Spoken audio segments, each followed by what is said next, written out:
इस पूरी दुनिया में हर दिन करीब करीब 1.5 लाख लोग मरते हैं। सोचो इनमें से वे लोग भी होंगे जिनको अपनी लाइफ में करना तो बहुत कुछ था, लेकिन टाइम ना होने की वजह से या अपने हर काम को टालते ही रहने से वो कर ही ना सके। सोचो इनमें से वे लोग भी होंगे जिनका लक्ष्य पूरा होने ही वाला था, लेकिन अपने आलस के चलते जो काम पहले ही हो जाना चाहिए था वो एंड तक भी ना कर सके हो। या ये भी तो हो सकता है अपने पछतावे को, अपने गिल्ट को अपने साथ लेकर गए हो।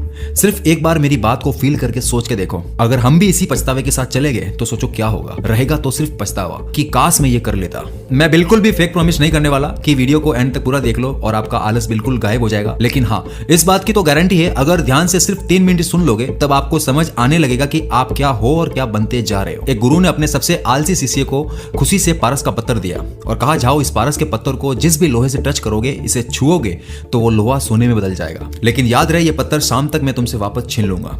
शिष्य वो पत्थर लेके वहां से चला जाता है। घर जाने के बाद वो सोचने लगा कि अभी तो शाम होने में बहुत टाइम है, क्यों ना मैं सो जाता हूँ। जब शाम होने वाली होती है तब उस शिष्य की आंख खुलती है और वो लोहा खरीदने के लिए भागने लगता है, लेकिन तभी रास्ते में गुरुजी मिल जाते हैं और वो पत्थर उससे ले लेते हैं क्योंकि शाम हो चुकी थी। शिष्य को बहुत पछतावा हुआ कि काश अगर मैं नहीं सोता तो आज मेरी जिंदगी कितनी अच्छी बन सकती थी। उसे ये समझ आ जाता है कि मेरा आलस ही मेरी कामयाबी का सबसे बड़ा दुश्मन है। आप भी अपने हर दिन को ऐसे ही आलस में बिगाड़ देते हो कि अभी तो मेरे पास बहुत वक्त है। वो पत्थर आपके पास भी है और वो है आपका समय। ये किसी सोने या किसी पारस के पत्थर से कम नहीं है। जब तक आप अपने समय को वैल्यू नहीं दोगे, समय आपकी वैल्यू कभी नहीं करेगा। Example Elon Musk, Ratan Tata, Ambani, Adani, ये जितने भी सक्सेसफुल लोग हैं, इन सब में एक चीज कॉमन मिलेगी और वो है अपने समय की कदर करना। आप अपने शरीर को जितनी आराम वाली चीजें देते जाओगे, आपका शरीर उतना ही आलसी बनता जाएगा। आप अपने दिन की शुरुआत अपने मुश्किल और सबसे इंपॉर्टेंट काम को करने से करो, क्योंकि आपकी सुबह की एनर्जी हाई रहती है और आप पूरे फोकस के साथ अच्छे से उस काम को कर पाओगे। और उसके बाद अपने छोटे कामों को करना शुरू करो। अगर आप अपने सारे छोटे कामों को पहले करना शुरू कर दोगे तो आपकी एनर्जी सारी इन छोटे कामों में लग जाएगी और आपके अंदर इंपॉर्टेंट काम करने के लिए उतनी एनर्जी नहीं रहेगी जितनी सुबह के वक्त थी। बहानेबाज, आलसी इंसान के बहाने इतने खतरनाक होते हैं कि उन्हें सुन के ही हंसी आने लगती है। वो काम में वक्त देने के बजाय मैं क्या बहाना करूं उसमें टाइम बिगाड़ देंगे, लेकिन काम नहीं करेंगे। मेरे बहुत से ऐसे दोस्त हैं, उनके बहाने इतने जबरदस्त होते हैं कि मुझे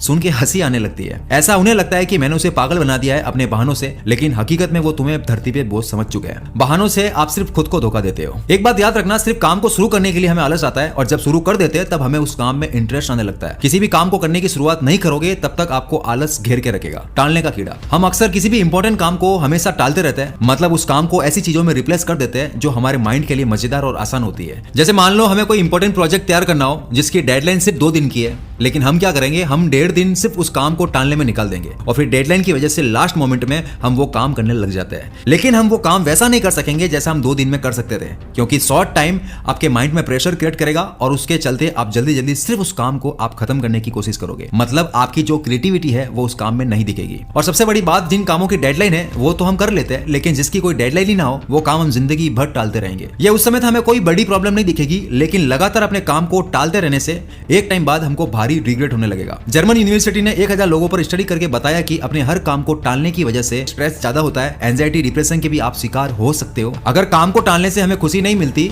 तो हम उस काम को क्यों टालते हैं? साइंटिस्ट ने कुछ थ्योरीज बनाई है, लेकिन हम 2 थ्योरीज पे बात करेंगे। पहली थ्योरी 1964 में विक्टर ब्रूम ने बनाई थी। विक्टर ब्रूम के अकॉर्डिंग कोई इंसान किसी काम को करने के लिए कितना मोटिवेट रह सकता है, ये उस चीज पे डिपेंड करता है कि उस इंसान की एक्सपेक्टेशंस क्या है उस काम के रिजल्ट को लेकर। अगर रिजल्ट को पाने के चांसेस कम होंगे तो उस इंसान के अंदर उस काम को करने की मोटिवेशन भी कम होगी। एग्जाम्पल से समझाता हूं, अगर आपके ऑफिस में आपका बॉस कहे कि इस मंथ जो बंदा अच्छी सेल्स लाएगा उसे मैं 5 लाख का इनाम दूंगा, तब क्या आपके अंदर वो आलस आएगा? जवाब है बिल्कुल नहीं। आप बेस्ट परफॉर्म करोगे फर्स्ट रैंक लाने के लिए।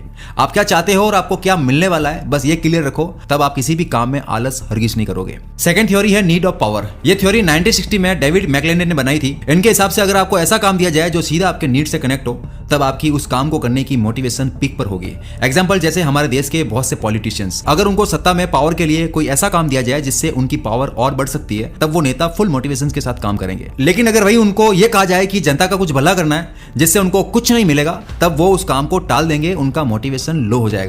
किसी भी काम को करने के लिए बस आपको अपनी जरूरतों को समझना है, क्योंकि जरूरत ही इंसान को भगाती है। आयरन एंड विटामिन, हमारी बॉडी में बहुत सी कमी के कारण हम वैसा परफॉर्म नहीं कर पाते जितनी हमें बॉडी से उम्मीद होती है। हम करना तो बहुत कुछ चाहते हैं, लेकिन एनर्जी ना होने की वजह से हम जल्दी थक जाते हैं। आज इंडिया में बहुत ज्यादा संख्या में लोगों की बॉडी में आयरन और विटामिन की कमी देखी गई है। आयरन की कमी के साइड इफेक्ट आपके लिए इतने भारी पड़ सकते हैं जिसके बारे में आप सोच भी नहीं सकते। जब बॉडी में अनीमिया की शिकायत यानी आयरन की कमी होती है, तब उसमें हार्ट और लंग्स से जुड़ी प्रॉब्लम भी हो सकती है, जैसे आपकी हार्ट बीट एकदम से बढ़ जाएगी जाएगी और उसके बाद आपका हार्ट भी फेल हो सकता है। बॉडी में आयरन की कमी आपको हार्डवर्क करने ही नहीं देगी और आप हर छोटे काम में जल्दी थककर आराम करने चले जाओगे। आयरन ही पूरी बॉडी में ऑक्सीजन पहुंचाने का काम करता है। अगर आयरन कम होगा तब आपकी बॉडी को भी ऑक्सीजन कम ही मिलेगा। अगर एक छोटा सा एग्जांपल दूं तो वो है मेरी बच्ची जीनत का। उसके बॉडी में आयरन और कुछ विटामिन के कमी के कारण वो ठीक से ना तो बोल पाती थी और ना ही ठीक से खेल पाती थी। नींद बहुत लेती थी और बॉडी में बिल्कुल भी उतनी एनर्जी नहीं होती थी जितनी उस एज के बच्चों में होनी चाहिए थी। डॉक्टर के कंसल्ट के बाद जब उसको ब्लड चढ़ाया और 3 महीने का ट्रीटमेंट लेने के बाद आज वो फुल एक्टिव है। मजाक की बात करूं तो ये रियल है कि आज की डेट में उससे छुप के काम करना पड़ता है क्योंकि वो सीधी बैठ नहीं पाती है, एनर्जी जो आ गई है। अगर हकीकत में आप बहुत कुछ करना चाहते हो लेकिन फिर भी आप कर नहीं पाते हो, बॉडी आपका साथ नहीं देती है, तब आपको डॉक्टर से मिलना ही चाहिए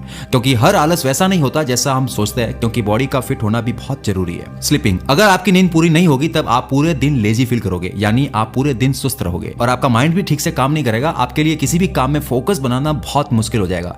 इसलिए अच्छी नींद आपके लिए बहुत जरूरी है। एक स्टडी के अकॉर्डिंग इंसान को 7 से 8 घंटा तो सोना ही चाहिए, वरना वो हर काम में लेजी ही रहेगा। ओवर ईटिंग, अगर आप ओवर ईटिंग करते हो, दबाकर खाना खाते हो तो आपको आलस बुरी तरह से घेर लेगा क्योंकि आपकी बॉडी की पूरी एनर्जी खाने को पचाने में लग जाएगी और कई बार रिएक्टिव हाइपोग्लाइसीमिया की स्थिति भी बन जाती है, जहां खाने के बाद ब्लड शुगर लेवल अचानक से गिरने लगता है और उससे ही आपको नींद और आलस आने लगता है। इसीलिए खाते वक्त हमेशा अपने पेट को 20% खाली रखो, यानी आपको दबा के ठूस ठूस के नहीं खाना है। नेगेटिव थॉट्स, दिन भर नेगेटिव थिंकिंग करने वाले अपने दिमाग को इतना यूज कर लेते हैं जिससे उनका माइंड ठीक से सोच नहीं पाता और ना ही कोई रास्ता निकाल पाता है और उसी के चलते उनका माइंड मुश्किल रास्तों पर चलने के बजाय उन्हें आराम करने के लिए उनकी बॉडी को सिग्नल देता है। ज्यादा सोचकर अपने माइंड को ब्लॉक मत करो, चीजों को क्लियर रखो, सोचो ज्यादा लेकिन उसमें उलझ के फंसो मत। टेक एंड बेबी स्टेप, किसी भी बड़े गोल पर अगर आप काम कर रहे हो तब आप अपने गोल को इतने पार्ट में डिवाइड कर दो कि उसका हर पार्ट आपके लिए खेल बन जाए और आप बिना किसी आलस के, बिना कोई दिक्कत के उसे आराम से कंप्लीट कर सको। एकदम से बड़े काम को देखकर आपका माइंड ये सिग्नल देगा कि ये बहुत मुश्किल है और उसके बाद आपका माइंड धीरे धीरे ब्लॉक होना शुरू हो जाएगा और आप लेजी फील करके अपने काम को बीच में ही छोड़ दोगे। इसलिए हमेशा बेबी स्टेप लेके अपने काम को करने की आप एक आदत बना लो। हेल्दी डाइट, आप अपनी बॉडी से उम्मीद तो बहुत रखते हो लेकिन आपकी बॉडी को जिन चीजों की रिक्वायरमेंट होती है उसे आप पूरा ही नहीं कर पाते हैं।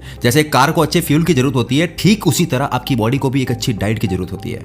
मैंने बहुत से ऐसे लोगों को देखा है जो नमकीन और चिप्स से भी अपना पेट भर देते हैं, जो कि बॉडी के लिए सीधा जहर है। याद रहे, आपको सिर्फ पेट को भरना नहीं है, उसको अच्छी डाइट और अच्छा प्रोटीन भी देना है। वाटर, बहुत कम पानी पीने से आप दिन भर थका हुआ महसूस करोगे और कई बार उस थकान के कारण हमें डिहाइड्रेशन भी होता है। ज्यादा पानी पीने से हमारी बॉडी की एनर्जी बूस्ट रहती है। हमारी जो मसल्स होती है उसमें करीब 75% पानी होता है। अगर हम पानी उतना नहीं पीते जितनी हमारी मसल्स को जरूरत होती है तब वो दर्द के साथ जकड़ने लगती है और उससे आपको जबरदस्त थकान महसूस होने लगेगी। आपकी जो किडनी है उसे भी अच्छे से वर्क करने के लिए पानी की भी बहुत ज्यादा जरूरत होती है। ये होता है सिर्फ पानी का कमाल। ये छोटी छोटी चीजें भी बड़ी प्रॉब्लम को क्रिएट कर सकती है। डॉक्टर्स भी दिन भर में 3 से 4 लीटर पानी पीने का सजेस्ट करते हैं। हाँ, एक और बात, आप डेली 1 गिलास दूध के साथ 2 से 3 खजूर खाना शुरू करो। खजूर आपकी बॉडी में कमजोरी को दूर करने में बहुत ज्यादा हेल्प करती है। इसमें प्रोटीन, आयरन, मैग्नीशियम और कॉपर जैसे न्यूट्रिशन अच्छी मात्रा में होते हैं जिससे आपकी बॉडी में हीमोग्लोबिन बहुत तेजी से बढ़ता है और एनीमिया की शिकायत भी खत्म हो सकती है।